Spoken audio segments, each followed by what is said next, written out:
Assalamualaikum warahmatullahi wabarakatuh. Kami dari kelompok 3 akan mempresentasikan tentang back end jumlah, dashboard and content. Anggota kelompoknya ada, yang pertama ada Vaga Artio Pranata, Dimas Akbar Maulana, Dewi Nawangulandari, dan saya sendiri Septian Afrianto. Back end jumlah, dashboard content. Dashboard and content adalah dua komponen penting dalam sistem manajemen konten atau CMS seperti jumlah.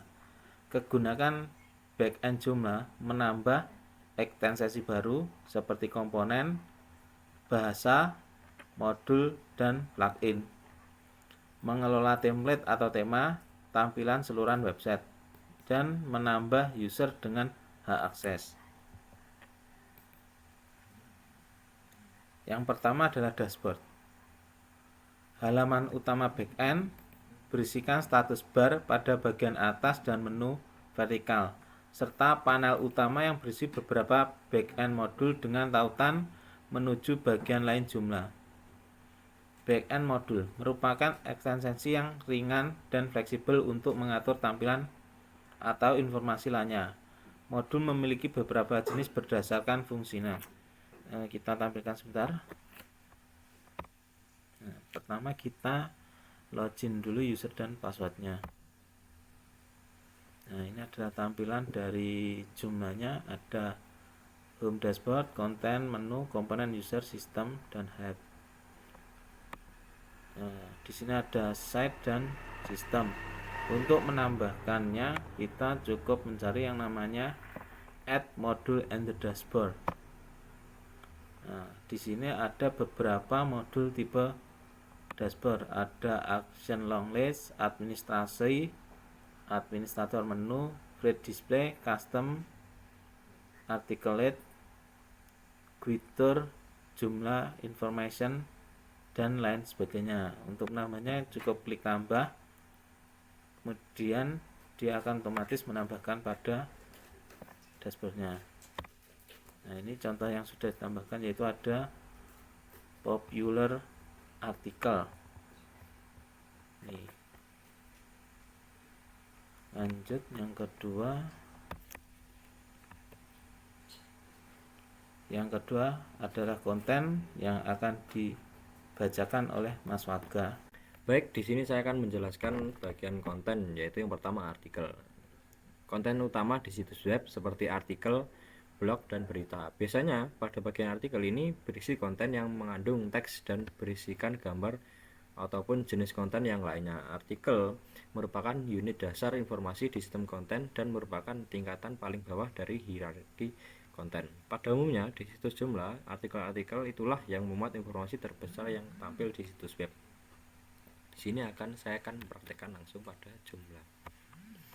Di sini muncul menu dashboard, lalu terdapat menu konten, lalu kita pencet, terdapat menu artikel, kita menu pencet, lalu ini ketika mau membuat artikel baru, ini terdapat new, lalu pencet.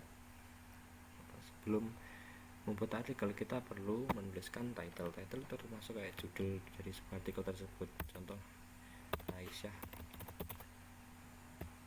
bunga gitar, alias ini diisi atau enggak itu opsional. Nah, ketika mau ngedit ini terdapat menu tambahan dari si jumlah. Nah, kita contohkan.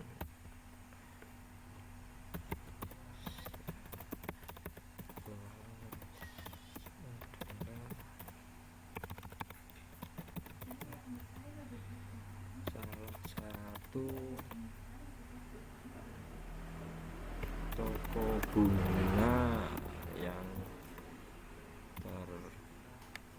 termurah dan terbaik di kota Blitar. Contoh ketika saya akan membuat semua karena ketika kita mau ke garis miring kita akan mencet seperti ini. Lalu klik bawahnya Jika mau memasukkan gambar ataupun media atau maupun ini, pencet CMS konten, lalu kalian bisa mendapatkan artikel, kontak, field, media, kelasakan media. Nanti menu folder. Karena di sini sudah terdapat, jadi saya tinggal memasukkan. Jika kalau mau mengupload gambar ini sudah ada upload, nanti terdapat, tinggal kalian upload. Contoh ini saya masukkan. Ini kalian isi atau enggak itu terserah. Jika kalau enggak kalian isi juga tidak apa-apa, langsung di insert media. Ini bisa di size-nya dikecilin atau dibesarin bisa. Masuk ke bagian status ini kalian publish, lalu kategorinya dan kategori blog, lalu bagian aksesnya akses publik. Kita sudah, nanti save dan close. Ketika mau melihat artikel itu, nanti pencet yang bagian ini, masuk ke dalam menu blog, jual artikelnya. Coba kita membuat artikel satu lagi.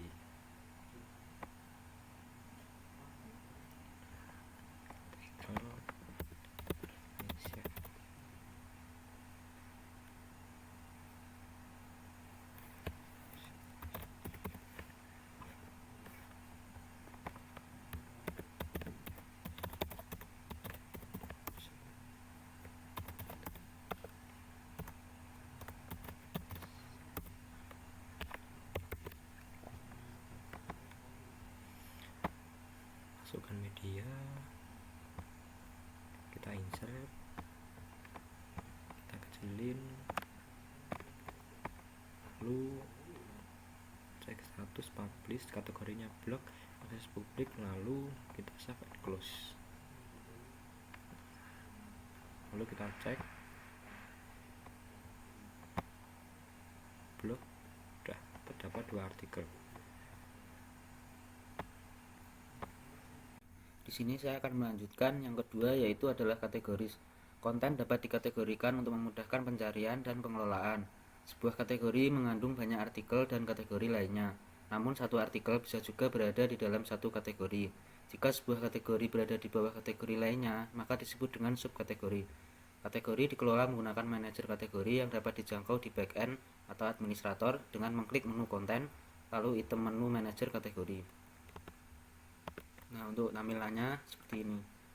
Pada menu kategori, di sini kelompok kami contohnya menggunakan kategori blog. Maka jika dilihat di webnya nanti, nah ini ada menu blog atau kategori blog. Untuk selanjutnya, yang ketiga adalah fitur artikel. Bagian ini memberikan panduan untuk menandai artikel di platform Joomla sebagai artikel unggulan. Artikel-artikel yang ditandai ini kemudian dapat ditampilkan di halaman utama Joomla. Penggunaan artikel unggulan berfungsi untuk mengatur artikel mana saja yang muncul di beranda dan dalam urutan tertentu. Nah, untuk tampilannya seperti ini. Pada artikel kita tandai featured ini, contohnya pada Aisyah Shop. Nanti otomatis dia akan muncul di menu fitur artikel. Nah, ini Aisyah Shop. Untuk tampilan pada webnya nanti akan seperti ini. Pada bagian blog atau di home juga bisa, itu akan muncul tulisan fitur. Untuk selanjutnya yang keempat adalah field dan field group. Field pada CMS Joomla adalah fitur yang digunakan untuk menampilkan atribut atau informasi tambahan pada artikel, informasi kontak, atau profil pengguna. Data ini diinput melalui area administrator dan kemudian ditampilkan di bagian depan situs. Sementara itu, field group adalah cara untuk mengorganisir beberapa field yang memiliki kemiripan. Fungsi field. Fitur ini memungkinkan pengurutan dan penyaringan data yang lebih efektif, lalu membantu dalam penataan data yang lebih logis. Macam-macam tipe field. Ada kalender, checkbox, color, editor, integer, dan masih banyak lagi. Untuk tampilan dari field seperti ini, di sini contohnya ada field Aisyah 1. Lalu untuk pada field group, nah field group ini gunanya adalah untuk mengelompokkan atau mengorganisirkan beberapa field menjadi satu. Contohnya di sini ada field Aisyah. Jadi isinya nanti ada beberapa field. Media, Site, Module, and Administrator Module. Media dalam sistem manajemen konten atau CMS adalah aset digital seperti gambar, video, audio, dan dokumen yang diupload dan dikelola untuk memperkaya konten situs web. Proses ini melibatkan pengelolaan, optimasi, dan kontrol akses. Site module adalah komponen seperti widget yang ditempatkan di area samping atau area lain di situs web untuk menawarkan fungsionalitas tambahan atau menampilkan informasi seperti navigasi, artikel terbaru, multimedia, dan ikon media sosial. Yang pengaturannya dapat disesuaikan melalui panel admin. Administrator modul memberikan kendali penuh kepada pengelola situs untuk mengatur konten, pengguna, konfigurasi situs, serta aspek teknis lainnya, termasuk pengelolaan konten, akun pengguna, pengaturan umum, tema, dan analisis data untuk memastikan kinerja situs yang optimal. Media dalam sistem manajemen konten merujuk pada konten digital seperti gambar, video, audio, dan dokumen yang dapat diupload, disimpan, dan dikelola. Aspek penting media dalam CMS. Yang pertama, pengelolaan media. Platform CMS menyediakan alat untuk mengunggah, menyusun, dan memelihara file media, termasuk pembuatan direktori, pemberian label, dan fungsi pencarian. Yang kedua, optimasi media. Sistem CMS seringkali dilengkapi dengan fitur untuk memperkecil ukuran file gambar, membuat gambar mini, dan menyesuaikan resolusi untuk menjaga performa situs web. Yang ketiga, integrasi dan kompatibilitas. CMS mendukung berbagai format file dan dapat terhubung dengan aplikasi pihak ketiga seperti Adobe Creative Cloud dan YouTube. Yang keempat, hak akses dan otorisasi. Fitur kontrol akses memungkinkan administrator untuk menentukan siapa saja yang berwenang mengunggah, mengubah, dan menghapus file media. Yang kelima, pemanfaatan media dalam konten. File media yang telah diunggah dapat dengan mudah dimasukkan ke dalam berbagai jenis konten seperti halaman web dan postingan blog. Site module. Dalam sistem manajemen konten CMS, site module adalah elemen seperti widget yang dapat ditambahkan ke bilah sisi atau sidebar atau area lain pada halaman web. Fungsinya adalah untuk menyediakan fitur tambahan atau menampilkan informasi tertentu. Fungsi utama dari site module yaitu yang pertama, memanajemen konten, membuat, mengedit, menghapus, dan mengorganisir halaman serta konten lainnya menggunakan kategori dan tag. Yang kedua, manajemen pengguna, membuat dan mengelola akun pengguna serta mengatur peran dan hak akses mereka. Yang ketiga, pengaturan situs, mengelola konfigurasi umum situs seperti nama situs, bahasa, dan pengaturan SEO. Yang keempat, manajemen media, mengupload dan mengatur file-file media. Yang kelima, tema dan desain, memilih dan memasukkan tampilan situs menggunakan tema. Yang keenam, plugin and ekstensi, menginstal dan mengolah plugin untuk menambahkan berbagai fitur pada situs. Yang ketujuh, analitik dan penlaporan, melacak statistik situs dan membuat laporan yang dapat disesuaikan. Administrator modul yaitu jenis ekstensi di jumlah yang memungkinkan Anda untuk menampilkan informasi pintasan atau shortcut atau fungsi-fungsi tertentu di area administrator, backend, dan dari situs web jumlah Anda. Modul-modul ini dirancang untuk membantu administrator dan mengolah situs secara lebih efisien dan memberikan akses cepat ke berbagai fitur penting. Yang kegunaan administrator modul dibagi menjadi 8, yaitu untuk akses ke backend, menyediakan informasi ke area administrator, situs web jumlah. Kedua, informasi sistem, menambahkan info penting sistem. Yang ketiga, pintasan untuk menyediakan akses cepat ke fitur-fitur penting administrasi. Yang keempat, statistics untuk menampilkan ringkasan statistik situs. Kelima, notifikasi, menampilkan pemberitahuan dan peringatan penting. Yang keenam, manajemen tugas, memungkinkan pengelolaan tugas langsung dari dashboard. Yang ketujuh, integrasi ekstensi, memudahkan pengelolaan fitur ekstensi pihak ketiga. Yang ke-8, personalisasi, memungkinkan penyesuaian tampilan dashboard backend. Sekian, terima kasih dari kelompok kami.